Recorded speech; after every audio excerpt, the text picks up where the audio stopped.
আজকে আমি যে রেসিপিটা শেয়ার করব সেটা হলো আমসত্ত্ব রেসিপি। তো আশা করি আমার রেসিপিটা আপনাদের কাছে ভালো লাগবে।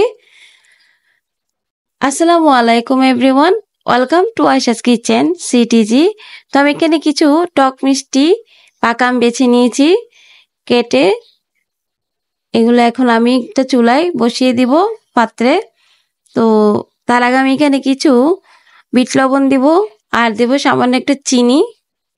এই তো এখন এগুলো একটু নেড়ে চেড়ে আমি জাস্ট পানিটা শুকিয়ে নিব। 5 থেকে 10 মিনিট চুলায় রাখবো।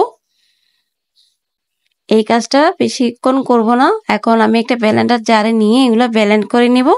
ব্লেন্ড করে আমি আবার একই পাত্রে চুলায় বসিয়ে দেব ঘন হওয়া পর্যন্ত।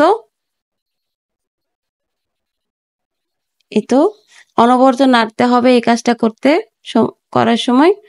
এখন এগুলো আমি একটু চেলে নিব, ঘন হয়ে আসলে চেলে নিব। এই তো দেখতে পাচ্ছেন। তারপরে এখন এগুলো আমি একটি স্টিলের থালিতে একটু সরিষার তেল মেখে রোদে দিব। এটা আমার শুকাতে 2 দিন সময় লেগেছিল। তো আমার রেসিপিটা কেমন লাগলো অবশ্যই কমেন্টে আমাকে জানাবেন। যদি ভালো লেগে থাকে লাইক কমেন্ট শেয়ার করতে ভুলবেন না। দেখতে পাচ্ছেন। তো আজ এ পর্যন্ত, ভালো থাকবেন। আল্লাহ হাফেজ।